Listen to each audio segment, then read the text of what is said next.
6 ပလေးပေါ့အဲ့ဒါဆိုလို့ရှိရင်ဒီကျတို့ P of n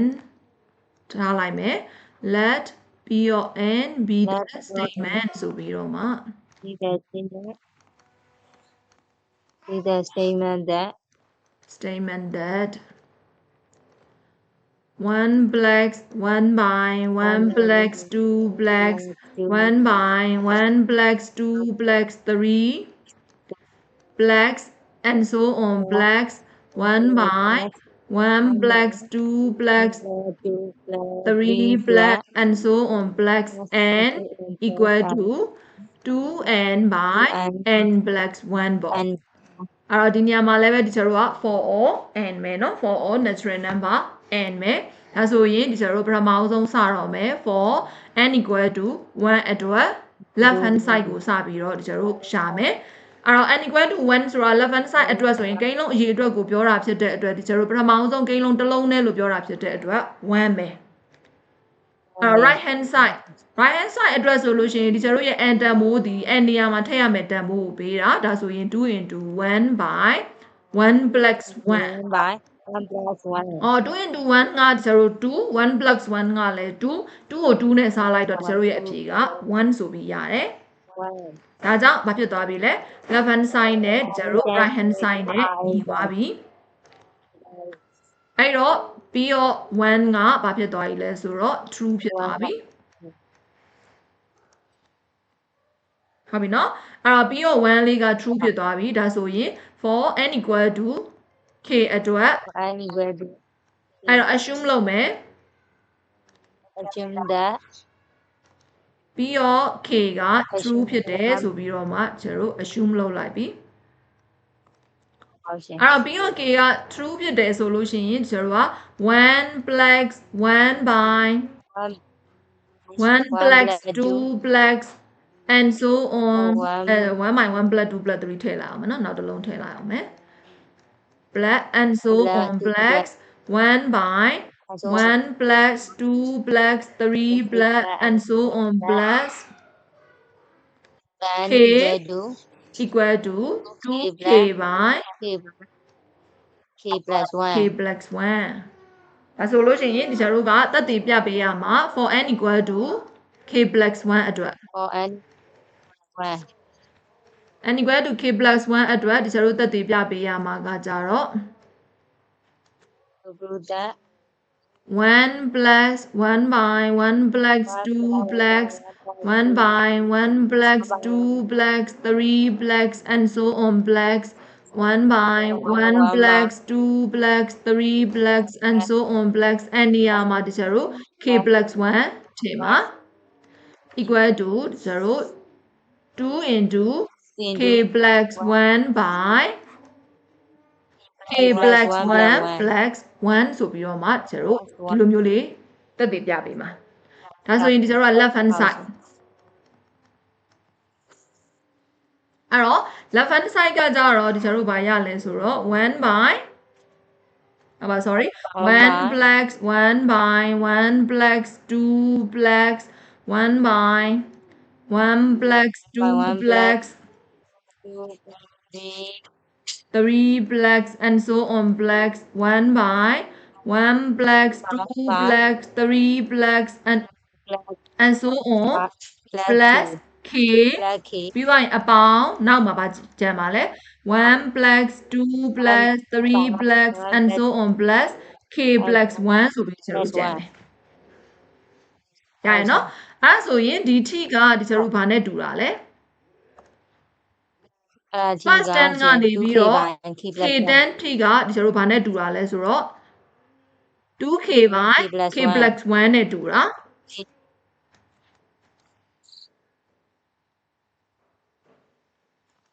အဲ့တော့ဒီကျွန်တော်ကသူ့နေရာမှာ 2k by k plus 1လေးထည့်လိုက်မယ်အဲ့တော့နောက်မှာဒီကျွန်တော်1 by ဒီကိန်းလေးကိုကြည့်လိုက်1 plus 2 plus 3 plus and so on plus k plus 1ဆိုတဲ့ကိန်းလေးကဘာကိန်းတန်းကြီးလဲဆိုတော့ခုနကတော့ဒီချေပြောတယ်ပေါင်းပွားကိန်းစဉ်ကြီး AP ဟုတ်လား AB เนาะအဲ့တော့ AB ကြီးရဲ့ပေါင်းလက်ကိုလိုချင်တယ်ဒီကျွန်တော်ကဘယ်နှကြိမ်မြောက်ဂိမ်းတီပေါင်းလက်လိုချင်တာလဲဆိုရင် K + 1အကြိမ်မြောက်ဂိမ်းတီပေါင်းလက်ကိုလိုချင်နေတာရရနော် K + 1အကြိမ်မြောက်ဂိမ်းတီဒီကျွန်တော်ပေါင်းလက်ကိုလိုချင်နေတာဒါဆိုလို့ရှိရင်ဒီကျွန်တော်က K + 1အကြိမ်မြောက်ဂိမ်းတီပေါင်းလက်ကိုမရှာဘဲနဲ့သူ့ရဲ့ရှေ့မှာလည်းပဲဒီကျွန်တော်က K လေးရှိသေးရဲ့လေ K အကြိမ်မြောက်ဂိမ်းတီပေါင်းလက်ကိုပဲအရင်ရှာကြည့်မယ်ရမယ်နော် K ချိန်မြောင်ဂိမ်းတီဒီကျတို့ပေါင်းလက်ကိုရှာကျင်တယ်ဆိုလို့ရှိရင် SK ကိုဒီကျတို့ရှာပေးရမှာပေါ့ SN ဆိုလို့ရှိရင်ဒီကျတို့က n by 2 into 2a blacks and minus 1 into d SN ဆိုရင် n by 2 into 2a blacks and minus 1 into d ဆိုပြီးဒီကျတို့ရတာ SK ဆိုလို့ရှိရင်ဒီကျတို့ကk by 2 into 2a a နေရာမှာ first term လို့ပြောတာဖြစ်တဲ့အတွက်ဒီကျတော့1လေးအဲ့တော့2 into 1ပေါ့ 2a blacks and minus 1လို့ပြောတော့ဒီကျတော့k minus 1ပေါ့ into d d ကလည်းပဲဒီကျတော့ဘယ်လောက်ပဲလဲ common difference ကဒီနေရာမှာနောက်ကိန်းကနေရှေ့ကိန်းကိုနှုတ်လိုက်ဘယ်လောက်ရတာလဲ1ရတာဒါကြောင့်မလို့ဒီကျတော့1ဆိုပြီးရေးလိုက်ပြီဒါဆိုရင်ဒီချက်ကရှင်းကြည့်မယ် k by 2 into ဒီမှာကဒီကျတော့2နဲ့1နဲ့မြောက်လိုက်တော့2 plus ဒီမှာဖြီလိုက်တော့မယ် k minus 1ဆိုတော့ဒီကျတော့ဒီမှာ2 minus 1ဆိုတော့ဘာရသွားတာလဲဆိုတော့ k plus 1ရသွားတာဟုတ်လား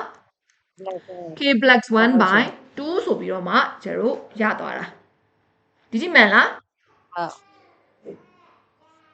မှန်တယ်နော်အဲ့ဒါဆိုလို့ရှိရင်ဒီကျတော့ကဒ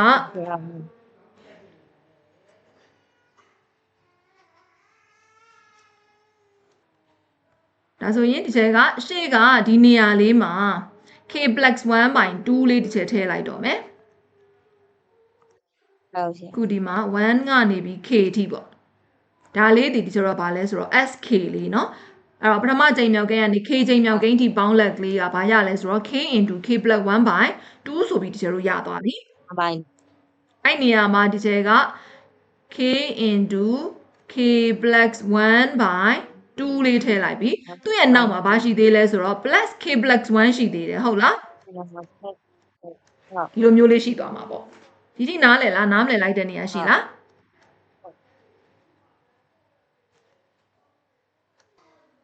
ဒါဆိုရင်ဒီကျတို့ကဒီရှေ့ကတော့ 2k by k + 1ပဲဒီကောင်လေးမှာဒီချက်ကဘုံပိုင်းညှိလိုက်မယ်2လို့ပိုင်းချေမှာအဲ့တော့ k into k + 1 plus 2 into k + 1 into k + ပိုင်းဝင်မှာတော့1ပဲရှိမယ်ဒီကောင်ကိုဒီချက်ကတစ်ခါပြောင်းပြန်လန်လိုက်မယ်နောက်ကိန်းလေးကိုပြောင်းပြန်လန်လိုက်မယ်ဟုတ်ရှင်ပြောင်းပြန်လန်လိုက်လို့ရှင်ဘာဖြစ်သွားမှာလဲ2 by ဟုတ်ကဲ့ပြောင်းပြန်2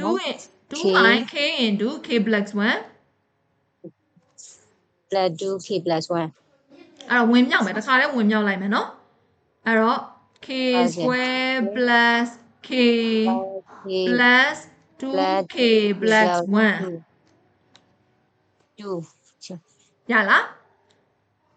ဝင်မမြောက်ဖဲနဲ့ 2k + 2ဖြစ်မယ်ဝင်မမြောက်ဖဲနဲ့ဒီကျတော့ဟိုဟာk + 1ကိုဘုံထုတ်လိုက်တာကောင်းမယ်ဟုတ်တယ်ဘုံထုတ်လို့ရလားဒီမှာလည်းပဲဒီကျတော့ k + 1ပါတယ်နောက်မှာလည်းပဲဒီကျတော့ k + 1ပါတယ်ဆိုတော့ k + 1ကိုဒီချက်ကဘုံထုတ်လိုက်မယ်ဘုံထုတ်လိုက်တော့ဒီရှေ့ရကိန်းလေးမှာ k ကျန်မယ် k + 1ကိုဒီကျတော့ဘုံထုတ်လိုက်တော့ရှေ့ရကိန်းလေးမှာ k ကျန်မယ်နောက်ကကိန်းမှာကျတော့ဗာပဲကျန်မလဲဆိုတော့2ကျန်မယ်ဒီလိုမျိုးလေးဖြစ်သွားပြီဟုတ်ကဲ့ဒါဆိုရင်ဒီထိနားမလည်တဲ့နေရာရှိလားရှိဦးရှင်ရှိဦးနော်ဒါဆိုဒီမှာလည်းဒီချက်ကအပိုင်းလေးတစ်ခုကိုတစ်ခါဘုံပိုင်းနေညှိအောင်မယ် k + 1 into k + 2 1 plus 2အဲ့တော့ဒီဘက်ချမ်းကိုဒီချက်ဗာနဲ့မြောက်ရမှာလဲ plus 2နဲ့မြောက် k + 2နဲ့မြောက်ရမှာဒါဆိုရင် 2k into k + 2 plus 2ဆိုဖြစ်သွားပြီဟုတ်ရှင်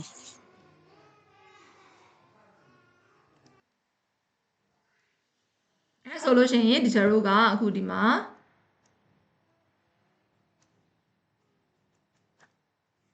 ပိုင်းချိန်မှာကဒီကျတို့ k plus 1 into k plus 2ပြီးတော့ရင်ပိုင်းဝေမှာကကြတော့ဒီကျတို့ဝေမြောက်လိုက်လို့ရှိရင်ဘာဖြစ်သွားမလဲဆိုတော့ 2k square plus 4k plus 2ဟုတ်တယ် ဒါဆိုရင်ဒီချက်ကဘယ်လိုလုပ်လို့ရသေးလဲဆိုတော့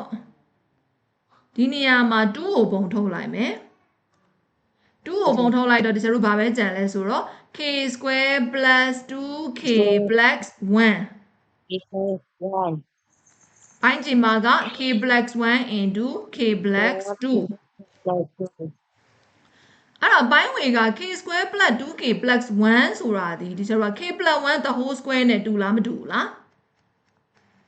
k plus တူတယ်ချေ တူတယ်နော် k plus 1 the whole square နဲ့တူတယ်အဲ့တော့ပိုင်းချိန်မှာကဒီကျတော့ k plus 1 into k plus 2အဲ့တော့ပိုင်းချိန်မှာလည်း k plus 1ပါတယ်ပိုင်းဝေမှာလည်း k plus 1ပါတယ်သူတို့ကိုဒီကျကခြေလိုက်မယ်အဲ့တော့ကြတော့ပိုင်းဝေကနှစ်ထပ်မှာဒီကျတော့ k plus 1တစ်ထပ်ပဲကျန်တော့မယ်ပိုင်းချိန်မှာကြတော့ဘာပဲကျန်တော့လဲဆိုတော့ကြတော့ k plus 2ပဲကျန်တော့တယ်ဟုတ်ချေရလားဟုတ်ရရနော်အဲ့ဒါဆိုရင်ဒီချက်ကဘယ်လိုဆက်လုပ်လို့ရသေးလဲ ဟိုဟာ ဒါဆိုရင်ဒီကျတို့တက်သေးပြခြင်းတဲ့အဖြေကိုရောက်သွားပြီเนาะဒီကျတို့တက်သေးပြရမှာဒီနေရာမှာဆိုတော့ကြတော့အဲ့တော့2 into k plus 1 by k plus 2ဆိုတော့ဒီကျတို့တက်သေးပြခြင်းတဲ့နေရာကိုရောက်သွားပြီဒါဆိုရင်ဒီကျတို့ right hand side နဲ့ညီသွားပြီအဲ့ဒါညီသွားပြီဆိုတော့ဒီကျတို့ရဲ့ပြီးတော့ k plus 1ကဘာဖြစ်သွားရလဲဆိုရင် true ဖြစ်သွားပြီဒါဆိုရင်ဒီကျတို့ by mathematical induction အရာကျတို့ရဲ့ဒီကိန်းကြီးကမှန်တယ်ဆိုပြီးတော့ပြောလို့ရသွားပြီပေါ့ဟုတ်လားဟုတ်တယ်နော်ဒီအပေါ်ကဟာလေးကဒီချက်အကျန်းရေးပေးထားတဲ့ဟာလေးအရောင်မခွဲလိုက်ရလို့နော်ဒါဆိုရင်ဒီနားမှာမေးချင်တာရှိလားမေးချင်ဘူးရှင်မေးချင်တာတော့မရှိဘူးရှင်အခုတော့ရှင်းနေချင်အေးတမီးအဲ့ဆိုပြန်ကြည့်လိုက်နော်ကူလိုက်နော်ဟုတ်ရှင်